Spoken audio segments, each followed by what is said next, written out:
Les gars, dans cette vidéo, on va revenir sur la dernière conférence de presse de Thomas Müller dans l'avant-match PSG Bayern. Il y a aussi quelques déclarations de Julian Nagelsmann et aussi l'interview de Messi. On va tout voir dans cette vidéo. Salut à tous les gars, c'est Asial. On se retrouve pour une nouvelle vidéo. On va analyser tranquillement les déclarations d'avant-match côté Bayern pour ce match de huitième de finale de Ligue des Champions face au PSG. Il y a eu beaucoup de choses de dites, notamment vis-à-vis d'Mbappé. Et on va aussi revenir sur quelques déclarations de Léo Messi dans sa dernière interview qu'il a donnée pour PSG TV.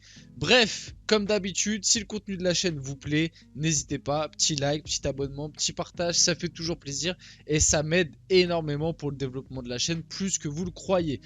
Allez, on passe tout de suite à la vidéo. Thomas Müller s'est d'abord exprimé sur Choupo-Moting qui est passé par le PSG, donc j'ai trouvé ça intéressant d'en parler quand même. Surtout que Choupo-Moting, souvent décrié, moi c'est un joueur que j'aime bien, honnêtement. Son passage au PSG, il y a eu beaucoup de bas et certains hauts, certes, mais mine de rien, Choupo-Moting a été très important à certains moments au PSG et notamment c'est lui qui met le but important face à l'Atalanta pendant le Final 8 pour nous permettre d'aller en demi-finale.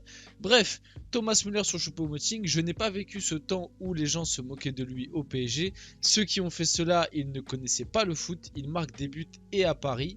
Il aurait pu avoir plus de temps, chez nous il est un joueur très important.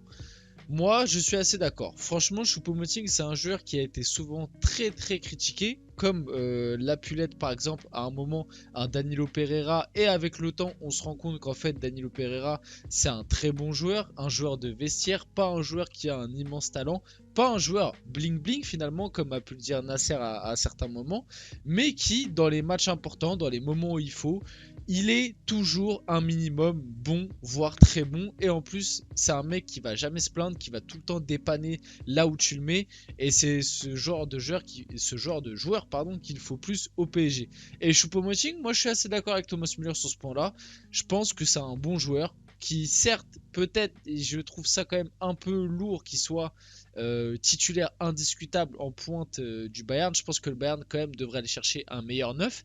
Mais en tant que joueur de complément d'un grand club, que ce soit au Bayern ou au PSG, Choupo a largement sa place et il le démontre année après année.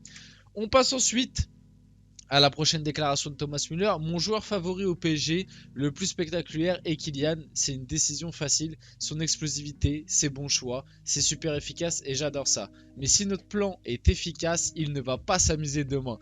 Thomas Müller qui directement envoie des pics. Bon, il dit que son joueur actuel au PSG qui l'impressionne le plus, c'est Mbappé. En même temps, qu'est-ce que tu veux répondre d'autre? Oui, il y a Messi, oui, etc. Mais on va pas se mentir les gars, à l'heure actuelle, le meilleur joueur côté PSG et même voir le meilleur joueur du monde à l'heure actuelle, c'est Mbappé. Donc c'est assez logique de répondre ça.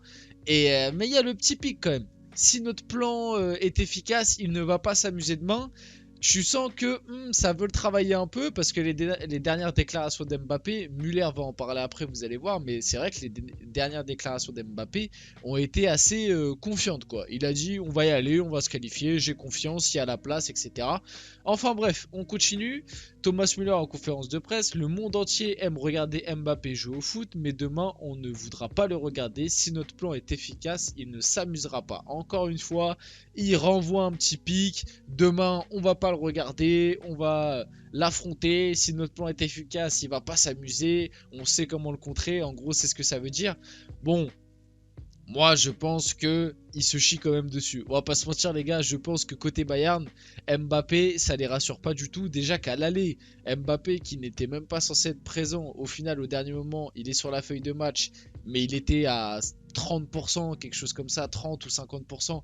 Et déjà qu'à l'aller, ils se sont chiés dessus, notamment Nagelsmann, qui en conférence de presse a dit on va jouer comme si Mbappé allait être là pour être préparé, parce que il savait très bien que sinon ça allait être compliqué. Moi, je pense que ça, c'est un petit peu, voilà, c'est un petit peu pour répondre à Mbappé par rapport aux dernières déclarations. Mais la vérité, c'est que même s'ils ont un plan pour contrer Mbappé, ils savent très bien que demain, ça va être très dur et que si Mbappé est dans un grand soir, il marquera. Honnêtement, il marquera parce qu'en ce moment, il est tellement en feu que moi, j'ai totalement confiance en lui. Après, ça veut pas dire que le PSG se qualifiera, mais demain, Mbappé, je pense que s'il est vraiment dans un bon soir, il marquera dans tous les cas. Müller sur le fait que Mbappé voit le PSG favori. donc ce qu'on parlait précédemment. Chacun peut se faire son avis. Nous avons gagné le match aller 1-0. Je pense que c'est un avantage, mais un déficit d'un but peut toujours être rattrapé.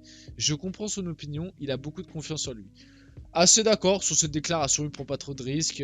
Là, il dit clairement que pour lui, le Bayern reste quand même favori, ce qui, dans la réalité des choses, est vrai. Le Bayern est quand même favori. Ils ont gagné 1-0 au Parc, faut pas l'oublier. Là, demain, le PSG, on va aller là-bas. Ça va être très très compliqué. La Allianz Arena, c'est très dur d'aller gagner là-bas. Donc, faut qu'on gagne en plus par 2 buts d'écart si on veut se qualifier directement sans passer par les tirs au but.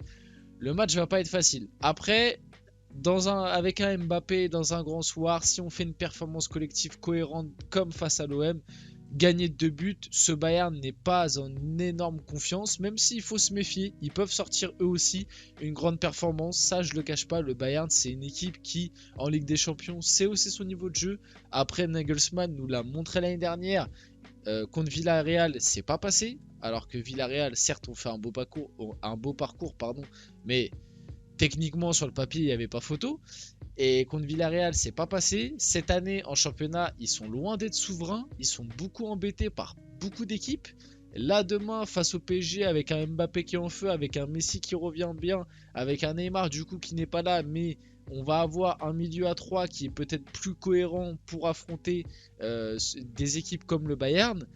Peut-être que les 2 buts d'écart peuvent passer, on verra. Moi j'espère, vous connaissez un supporter parisien, moi j'espère que demain on va se qualifier en faisant une très belle performance et enfin aller chercher un très beau parcours européen avec pourquoi pas le trophée à la fin. Ça me ferait extrêmement plaisir, honnêtement. Josip Stanisic, ça je voulais en parler, ça n'a rien à voir avec les déclarations, mais vous allez comprendre.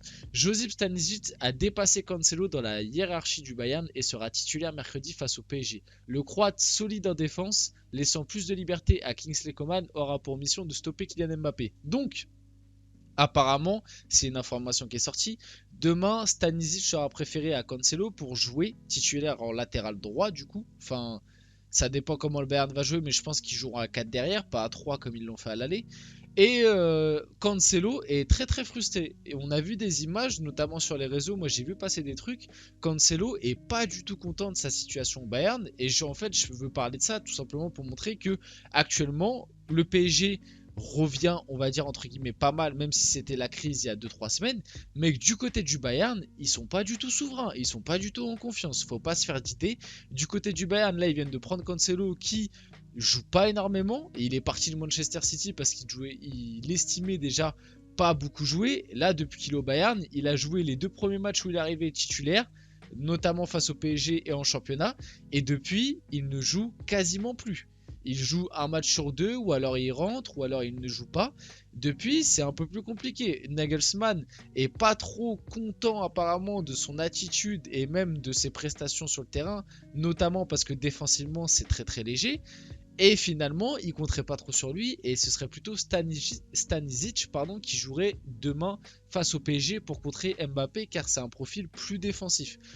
Moi honnêtement, je connais pas assez le joueur, j'ai vu quelques matchs parce qu'en ce moment, j'essaie de regarder un peu le Bayern pour voir, pour essayer de me dire quelles sont leurs faiblesses et tout, pour essayer de faire une analyse cohérente quand je vais débriefer le match face au PSG. Moi honnêtement Stanisic, de ce que j'ai vu, ça a pas l'air d'être foufou, hein. Je vais pas vous mentir, en tout cas n'hésitez pas à me dire si vous connaissez plus, mais sur les 3-4 matchs récemment que j'ai vu du Bayern quand il a joué ou qu'il est rentré, ça m'a pas l'air d'être non plus l'assurance tout risque. Donc face à Mbappé, je pense qu'Mbappé peut lui mettre le bouillon sur un match, à voir. À voir, mais moi franchement Stanisic ou Cancelo, défensivement je vois pas une énorme différence. Moi j'aurais trouvé ça plus cohérent de mettre Upamecano et de renforcer ta défense centrale. Julian Nagelsmann sur Sadio Mané, il a récupéré de plus en plus de rythme, mais je ne pense pas qu'il débutera demain. Donc il l'a officialisé en conférence de presse. À mon avis, Sadio Mané ne débutera pas demain. Bonne nouvelle pour le PSG parce qu'on sait qu'un Sadio Mané en grande forme, ça aurait pu faire mal à notre défense. Donc on va voir quand il va rentrer et tout, si il fait rentrer, est-ce qu'il va pouvoir peser. À voir, il a eu quand même une longue blessure, mais à l'heure actuelle, s'il joue pas demain, honnêtement, côté parisien, ça nous rassure énormément. On passe du coup à Léo Messi, ce qu'il a dit un petit peu lors de son interview pour PSG TV. Léo Messi sur la confrontation face au Bayern Munich, je pense que si nous faisons les choses bien, nous sommes capables de renverser la situation. On veut continuer notre route en Ligue des Champions et c'est ce que nous allons essayer de faire. Voilà, petite déclaration qui rassemble les troupes. En ce moment, côté PSG, t'as l'impression quand même que le groupe s'est un peu plus réuni et ça fait plaisir. Léo Messi, je me sens bien au PSG, je suis à l'aise dans le club et dans la ville que j'apprécie beaucoup. Et ça, honnêtement, ça fait plaisir de l'entendre parce qu'on sait que l'année dernière, Messi, il n'était pas du tout fan, que c'était très compliqué ses performances sur le terrain, même vis-à-vis des supporters, de la ville, etc. Messi, l'année dernière, il n'était pas très très heureux dans sa vie, quoi. Cette année, il est beaucoup plus épanoui, là, il le répète, et peut-être que pourquoi pas une prolongation à venir. Même si, bon, moi, vous connaissez mon avis, je suis pas trop pour. Ou alors, s'il y a prolongation, ce serait bien que Messi baisse énormément son salaire, au moins le diviser par deux. Et que à voir comment mettre en place le système, mais les trois de devant, c'est quand même compliqué. Le PSG jouera contre le Bayern avec le maillot blanc demain. Souvenir, et oui, la dernière élimination que le Bayern avait subi face au PSG. Le PSG avait déjà joué avec un maillot blanc sous la neige. Quel match magnifique, on s'en rappelle. Supporter parisien, ça nous avait procuré beaucoup d'émotions. Petite information, oui c'est la fin, c'est la fin. Petite information pour finir cette vidéo, Moussa Diaby souhaite quitter Leverkusen. Il serait intéressé par un retour au PSG ou d'aller en première ligue. Sous contrat jusqu'en 2025, le club est conscient que les chances de le conserver l'ailier français au-delà sont très faibles. Moi, juste pour donner mon avis un petit peu sur ça, apparemment Moussa Diaby aurait envie de quitter Leverkusen cet été. Moi, un retour au PSG de Moussa Diaby, je suis extrêmement pour. Le profil de Moussa Diaby au PSG, on l'a plus. Enfin, on l'a même quasiment jamais eu. Un ailier comme ça, en plus gaucher, on a eu ces dernières années Sarabia, Di Maria, Messi, en gaucher attaquant. Mais pour moi, Sarabia, Di Maria, Messi, c'est un peu plus des ailiers qui repiquent dans l'axe, mais un peu des meneurs de jeu excentrés, quoi.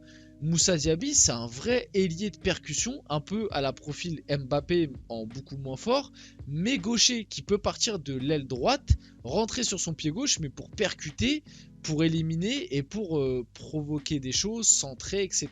Moi, le profil de Moussa Diaby, je serais très content qu'il revienne au PSG. N'hésitez pas à me donner votre avis sur ça dans les commentaires, à me dire ce que vous avez pensé un petit peu de toutes les informations qu'on a passées dans les vidéos. En tout cas, c'était Asial. Comme d'habitude, le petit like, le petit abonnement, le petit partage sur la vidéo, ça fait toujours plaisir et ça aide au développement de la chaîne. Et on se retrouve très rapidement pour une prochaine vidéo.